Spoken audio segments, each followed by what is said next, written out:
story one more week. So listen to this again, the same reading as last week, from Matthew 2, verses 1 through 15. In the time of King Herod, after Jesus was born in Bethlehem of Judea, Magi from the east came to Jerusalem asking, "Where is the child who has been born King of the Jews? For we observed his star in the east and have come to pay him homage." Now, when King Herod heard this, he was frightened, and all Jerusalem with him.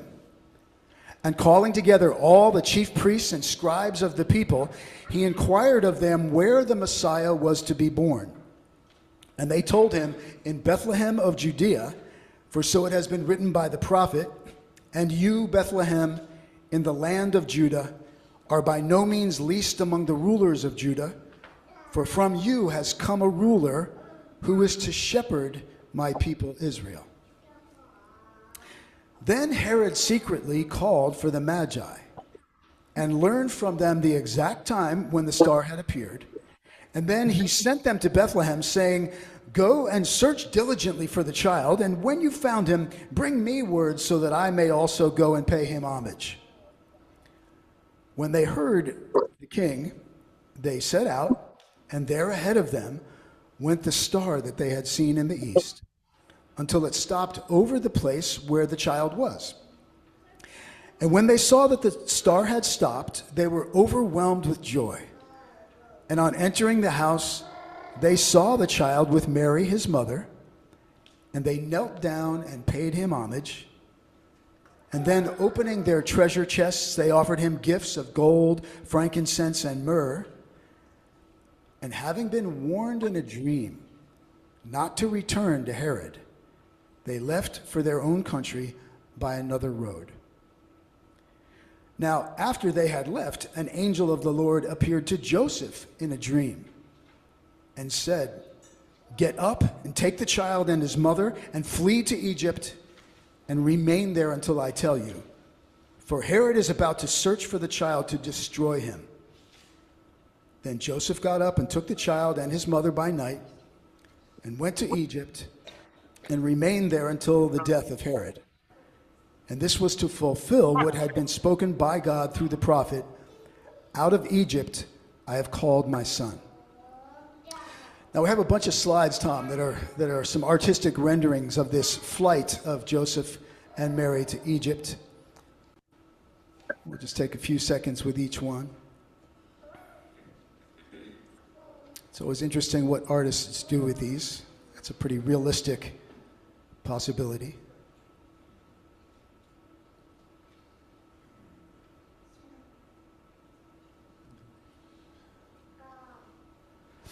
Next. Yeah. And as always, we remind ourselves through art that Jesus was not white.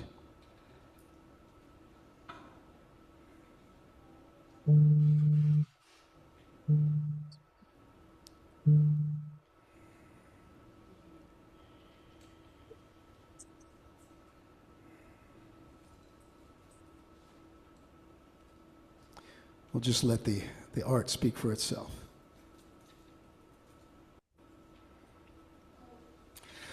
So, as I've said, I've deliberately taken 2 weeks this year to deal with Epiphany, because I wanted to give the part about Joseph and Mary and Jesus, who are traditionally referred to as the Holy Family.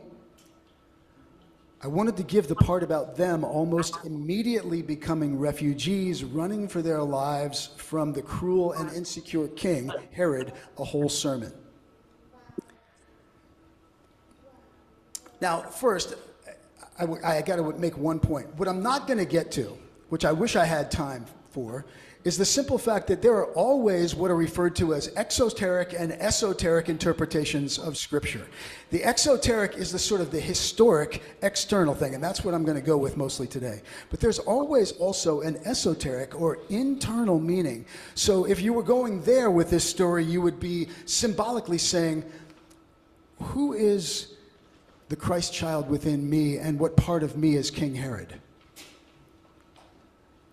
What part of myself, as I alluded to in the prayer, might I send on the run because I have contempt for it. You see what I mean? Or you can go psychologically, spiritually, in an internal direction. We don't have time for that today, but work with it yourself if that speaks to you. Now, as those of you who've been around could probably guess, once I started delving into this text deeply, I was almost overwhelmed by how much was there. There's easily a sermon series of messages just in this part of the story, but I'm learning. Sometimes less is more. At first, I was going to actually just at least give you a list of all the things we're not going to get to, like I just did with the esoteric and exoteric. And even that, once I put it together, I was like, oh, that's way too much. They'll glaze over. It will be boring. It will be confusing. And I realized it was mostly my ego just wanting you to know that I know there's more there. You know, but we're not going to get to it. So as much as it pains me, because I always feel like I'm not doing justice to the fullness of the text, that's what's really going on. There are just two things today that I want to make sure we can't miss. First, the story about the Holy Family tells us that every family and every person is holy. And second, refugees always have a story. So there's my message today. Every family and every person is holy. And refugees always have a story.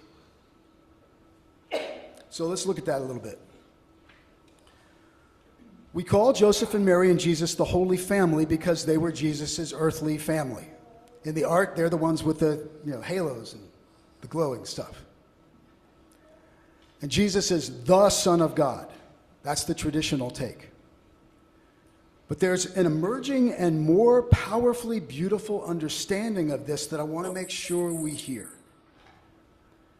One of the reasons God took human form in Jesus in a very powerful and specific way was so that this baby would grow up and learn his lessons and become a powerful wisdom teacher who would remind all of humankind of who we actually are.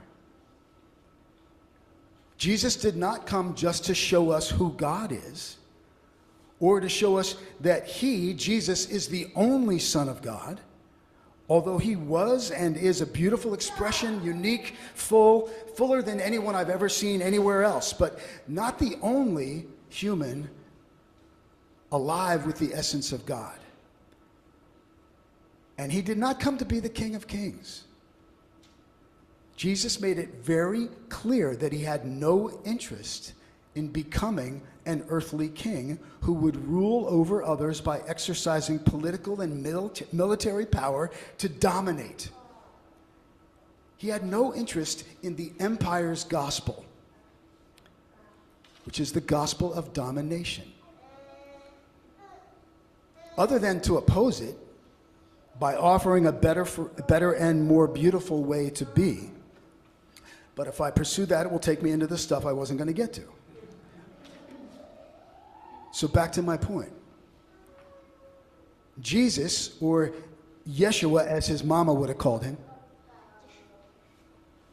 came to remind us who we are. And I say remind because it wasn't a new message. The opening of the Bible starts, first couple of chapters, it's right there. It tells us who we are, that we are the image of God in human form. That's not just who Jesus was. We are all, as Barbara Brown Taylor reminded us, God's children, created in God's image, divinity in and as humanity, and as all of creation, as Richard Rohr would contend in the universal Christ. But the problem is that humans just consistently forget who we are. It's downright impressive. It's amazing, isn't it?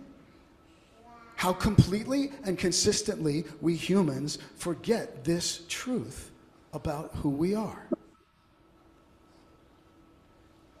And that's why, I love our first Sunday birthday blessings when I get to be an agent through which God reminds all of us of who we are. Your deepest identity is that you're a child of God. That's why you're worthy of being treated with dignity and respect. And everybody is that, and you can't ever lose that. And that includes all the people, as Barbara Brown Taylor said. What you didn't hear was the guy said, even my in-laws. You know, yes, everybody you don't like is also created in the image of God. When we get that, it changes everything. I mean, really get that. Because that means, like, you know, you can't just talk about your ex who did everything wrong to you. Because as soon as you do, if you get this, all of a sudden the Spirit's going to butt in and remind you, you know, your ex is also a beautiful, beloved child of God whom God adores every bit as much as God does you. You're going to deal with that or not? Man, it messes with all our we they. There are times when I just love my righteous indignation, and I can make a good case against somebody. Can't do it. Not if they're the image of God. And when we get this, then everyone is sacred. That's the point. And we're not just talking about public policy when we talk about issues. We're talking about how we live together with dignity and respect and compassion, because everyone and everything is sacred. And this is what's so often missing from how we humans do life together. We've forgotten who we are. We've forgotten that we're a family. We're all children of God, created in God's image. And this is what's so often missing from conversations to get to the point now that we have when we're talking about immigration in the public domain. In a pluralistic society in which no one religious tradition should be embraced politically for very good reasons. I'm not saying that we should use language in the public sphere like, hey, these are children of God. Although I wouldn't mind so-called Christian nationalists getting back in touch with that part of the story. But we can just say, hey, these are human beings, worthy of being treated with dignity and respect. That's the point. We who know this and stand for this need to offer a counter narrative, a better take, every time we hear people being objectified and dehumanized. When someone says something like, they are all thugs and criminals and drug runners. Our Christ-centered response needs to be the simple truth that that's a lie. That's not true. And not only is that accusation grossly inaccurate and unfair, the truth is that they, whoever they are human beings, which is our way of saying in the public sphere, they're children of God. And our job, our calling as the church, is to be people in a community that regards everyone and everything as sacred, and to be like the wise ones in the text, who, as Diana Butler Bass puts it, discern deceit and trust the truth, and are brave enough to not cooperate when Herods and Caesars, powers who have forgotten who they truly are and who do not regard the sanctity of everyone and everything, enact laws and policies that cause suffering, destruction, and death. We are called to love everyone and to refuse to cooperate with policies that don't. So that's the first point. The second point really makes itself and requires hardly any elaboration, and that is that refugees always have a story. Joseph was warned to protect his family from a very serious threat. King Herod was no joke. This is a historical figure. That's why I'm going with the exoteric tradition today. This actually happened. I mean, King Herod actually happened. And he was an example of how lost and alienated from one's true identity a human being can get. Herod actually historically murdered several of his own sons because he thought they might be politically ambitious and a threat to his throne. That's who we're talking about. He was not one to make idle threats. He usually actually did what he talked about doing, or at least tried to. And he was not someone to take lightly. And according to the story, in an effort to not let the baby King Jesus escape, Herod killed all the male children in Bethlehem 2 years old or younger, hearkening back to when the Pharaoh did the same when Moses was a baby. That's part of the stuff I'm not going to get into. But this was a ruthless guy, capable of great atrocity. And so Joseph was warned in a dream, take the baby and his mom and get out of here. Don't stop and think about it. Go. And they did. So, what is almost always missing from our public conversations about immigrants and people who come to the U.S. border, especially the southern border, is any understanding of their story. Parents with young children rarely simply choose to run. Refugees and immigrants almost always have a very compelling reason why they arrive at the border of another country. Even if their only reason is to seek better opportunity and a dream of prosperity, which is why most of our grandparents and grandparents came here, they have a story, dreams. But so many of them now are running from life-threatening circumstances and trauma and terror. And they deserve, as children of God, to have their stories heard and honored. And I dare anyone who has a strong anti-immigration political opinion, who thinks that immigrants should be rounded up and massively deported, to go to a place where immigrants actually live, or to get to know someone who is here seeking asylum, and simply ask them, would you please tell me your story?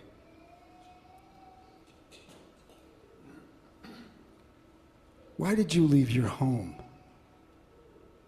and all your extended family to risk your life in the desert or the jungle or both to get here? Was your life in danger? And I'm sorry, but I don't believe anyone with a heart could do that and hear those stories and not have their opinions about what to do with immigrants significantly impacted. The only way we can disregard their humanity and their divinity and see them as a threat to our way of life or as a pollution to our purity as a people is to choose not to hear their stories. And honoring their humanity does not mean that we can't have secure borders and a secure and wise and sane and well-run and compassionate immigration policy and system. All right, now, I've made my 2 points, right? In the end, the only thing that really changes people with strongly held opinions about things like immigration policy or any controversial issue is to have a human-to-human experience with an actual human person.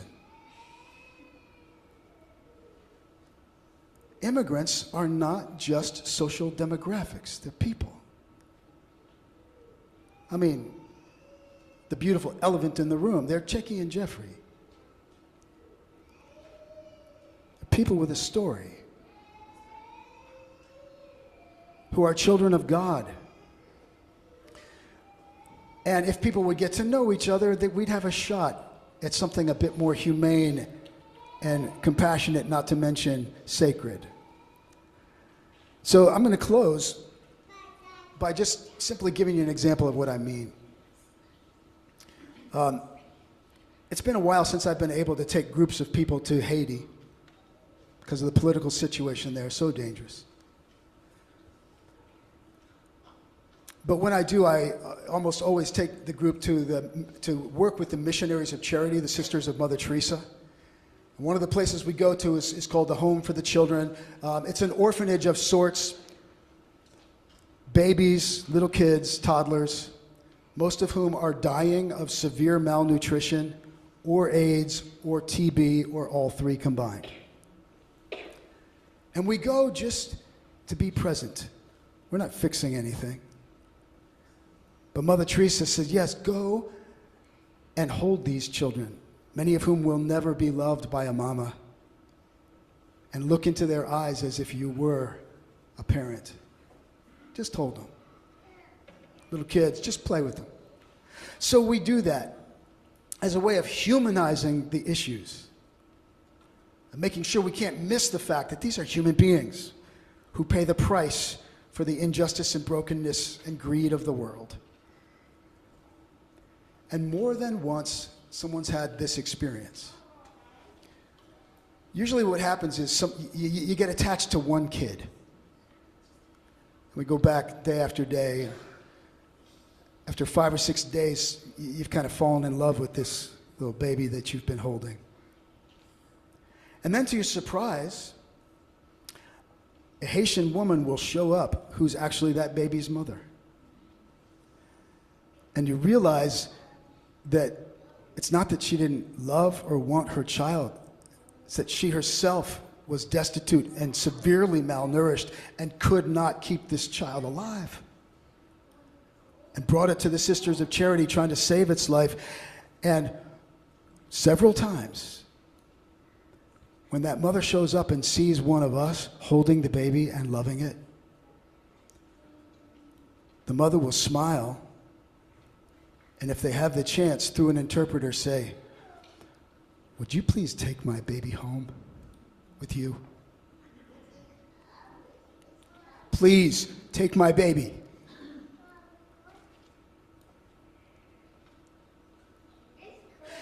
And if that woman was strong enough and somehow could scrape the means, and maybe if she was blessed to have a man who would help her, they would run and try to get someplace where they'd have a shot at surviving.